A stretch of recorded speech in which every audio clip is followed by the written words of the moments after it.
कर चुके। मैं आप सभी लोगों से अनुरोध करता हूं कि वो अपने अपने स्थान पर शांतिपूर्वक बैठे, वो हमें संदेश देने के लिए और ओवैसी ट्रेलर्स को चालू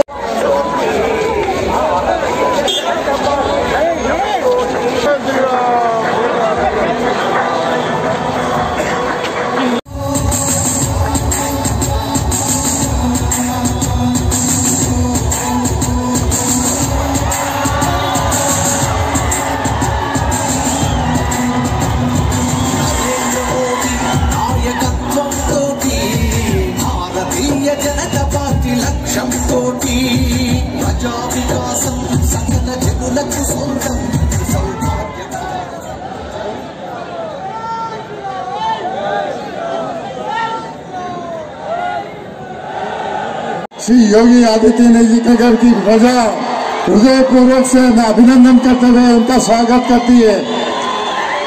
योगी आदित्यनाथ जी अब हमारे बीच पधार चुके हैं, हम सब उनका हृदयपूर्वक अभिनंदन करते हैं।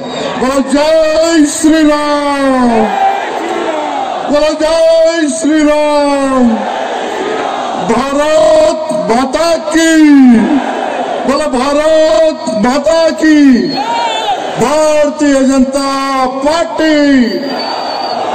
श्री योगी आदित्यनाथ जी अब हमारी सभा को संबोधित करेंगे।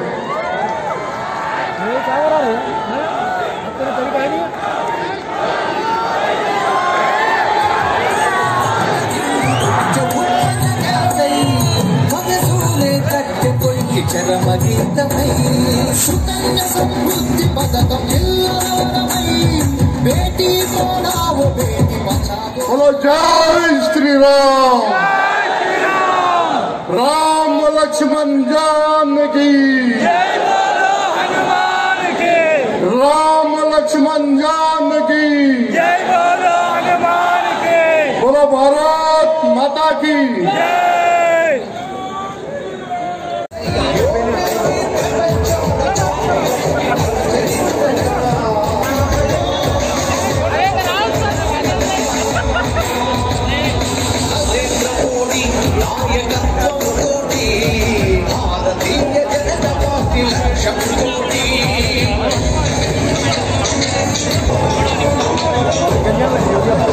आज का दूसरा अतिथि भारतीय जनता पार्टी तेलंगाना राज्य इकाई के अध्यक्ष श्री बंडी संजय जी का सम्मान श्री समरेड्डी सुरेंद्र रेड्डी जी करेंगे।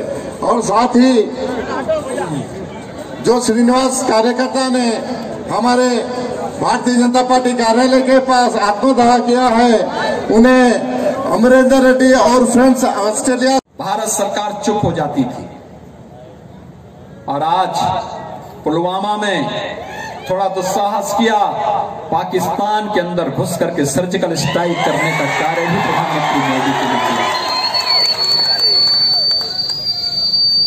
एक समय था जब कश्मीर में बिना परमिट के नहीं जा सकते थे।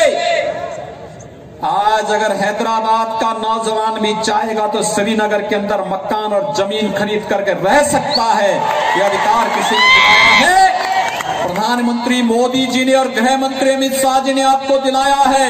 अभिनंदन करना चाहिए इन दोनों महापुरुषों का, जिन्होंने एक भारत श्रेष्ठ भारत की इस परिकल्पना को साकार किया है।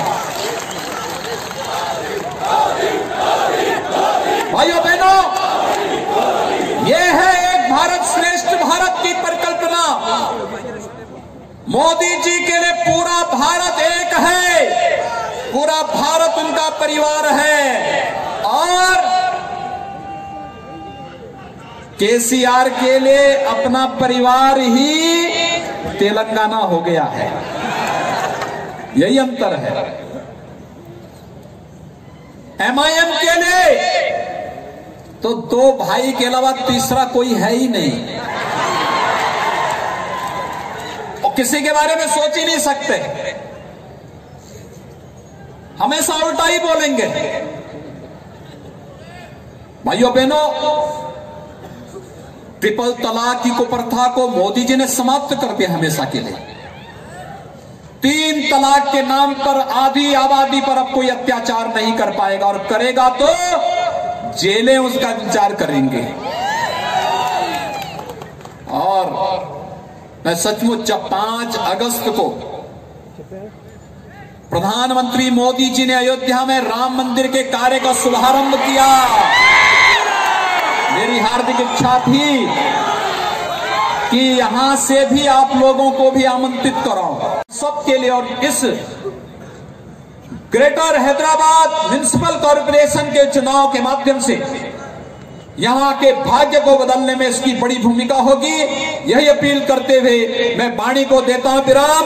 जय जय श्री राम, जय जय श्री राम, जय जय श्री राम, जय श्री राम। धन्यवाद योगी जी। भाइयों, आज हमारे अतिथि श्री योगी जी का सम्मान भाग्यनगर के अध्यक्ष श्री सम्मेरेड्डी सुरेंद्र रेड्डी जी करेंगे।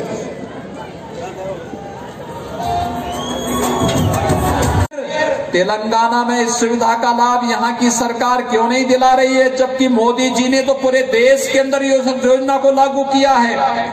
इसका मतलब यहां की सरकार का गरीबों को चिंता नहीं, किसानों की चिंता नहीं, नौजवानों की चिंता नहीं, उन्हें चिंता है अपने परिवार की और MIM की।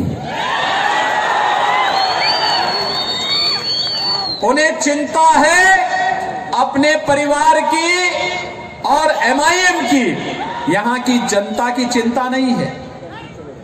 और भाइयों बहनों, MIM की कार्य पद्धति किसी से छुपी भी नहीं। भूपेंद्र जी बिहार के चुनाव के प्रभारी थे भारतीय जनता पार्टी के, और बहुत भारी विजय प्रधानमंत्री मोदी जी के नेतृत्व में भारतीय जनता पार्टी ने बिहार के अंदर अपने गठबंधन के साथ फिर से सरकार बनाई है। भूपेंद्र जी चुनाव के बाद आज यहां पर मेरी पहली मुलाकात हो रही, मैं उनका अभिनंदन करता हूं। जितनी शानदार विजय बिहार के अंदर हुई, बिहार के अंदर फिर से भारतीय जनता पार्टी गठबंधन की सरकार बनी, MIM का एक विधायक बना, और जब शपथ लेने के लिए गया तो उसने कहा मैं हिंदुस्तान के नाम पे शपथ नहीं लूंगा। भाइयों बहनों, हिंदुस्तान में रहोगे, देश के अंदर गरीब कल्याण पैकेज और अब टीकाकरण की भी बात आ चुकी है। आज तो प्रधानमंत्री मोदी जी स्वयं हैदराबाद में आकर के उस लैब का भी निरीक्षण करने के लिए गए हैं। सुबह सुबह जब तमाम नेता सो रहे थे, तब देश के यशस्वी प्रधानमंत्री अहमदाबाद, हैदराबाद और पुणे की यात्रा करके देश के अंदर अपने देश के 135 करोड़ जनता की जान को बचाने के लिए वैक्सीन की प्रगति की समीक्षा करने के लिए दौरा कर रहे हैं। यह है राष्ट्र प्रेम का यह भाव। और हैदराबाद में रहने के बावजूद केसीआर कभी भी नहीं गए होंगे उस लैब में, कभी नहीं गए होंगे। गए हैं क्या? गए हैं। ये बातें इस बात को साबित करती हैं उनके मन में जनता के लिए कोई जगह नहीं है। वे जानना ही नहीं चाहते। उन्हें MIM से ही फुर्सत नहीं और परिवार से ही फुर्सत नहीं। उनके लिए फैमिली और फ्रेंड के अलावा कोई तीसरा है ही नहीं। मैं देख रहा था पूरी जगह पोस्टर में पिता पुत्र का चित्र लगा है, और अराजकता फैलानी हो तो फ्रेंड के रूप में MIM जैसे नमूने जो मिल गए हैं। भाइयों बहनों, तेलंगाना के लिए बहुत बड़ा कार्य इस महानगर पालिका चुनाव के माध्यम से एक संदेश आप सबको देना है। हम लूट की छूट नहीं देंगे, ये मैसेज होना चाहिए। लेकिन कोविड-19 के प्रोटोकॉल को ध्यान में रखना था। भाइयों बहनों, कोविड-19 के प्रोटोकॉल को ध्यान में रख करके कार्य भगवान राम के भव्य मंदिर के निर्माण कार्य को आगे बढ़ा दिया गया। 492 वर्ष के इतिहास में जो कार्य कभी नहीं हो पाया, आज मोदी जी के नेतृत्व में अयोध्या में भगवान राम के भव्य मंदिर के निर्माण का कार्य आगे बढ़ चुका है। आने वाले 3-4 वर्षों में जब भगवान राम का भव्य मंदिर का निर्माण होगा, आप में से एक एक व्यक्ति अयोध्या में सादर आमंत्रित होगा भगवान राम के रामलला के दर्शन करने के लिए। यह आनंद आप सबको भी प्राप्त होगा। यह है राष्ट्र गौरव, यह है आत्म गौरव का भाव। और राम मंदिर बनने का मतलब राम राज्य की उस अवधारणा को जो सबका साथ, सबके विकास के साथ हम सबको आगे बढ़ने की प्रेरणा देता है।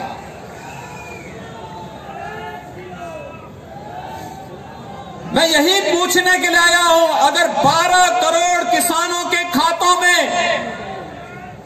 प्रधानमंत्री किसान सम्मान निधि का पैसा जा सकता है, तो हैदराबाद के बाढ़ पीड़ितों के खाते में केसीआर की सरकार ने पैसा सीधे उनके अकाउंट में क्यों नहीं भेजा? टीआरएस के कार्यकर्ताओं को लूट करने की छूट क्यों दे दी गई? ये चीजें बताती हैं सरकार की नीयत यहां साफ नहीं थी। आज आप देख रहे होंगे कोविड मैनेजमेंट में प्रधानमंत्री मोदी जी की पूरी दुनिया ने सराहना की। लोग दुनिया के राष्ट्राध्यक्ष पूछते रहे, इतनी बड़ी आबादी को मोदी जी आपने कैसे बचा दिया? 20 लाख करोड़ रुपए का आर्थिक पैकेज, 1,76,000 करोड़ रुपए का जो उत्साह मैं आज सुबह से यहां पर देख रहा हूं।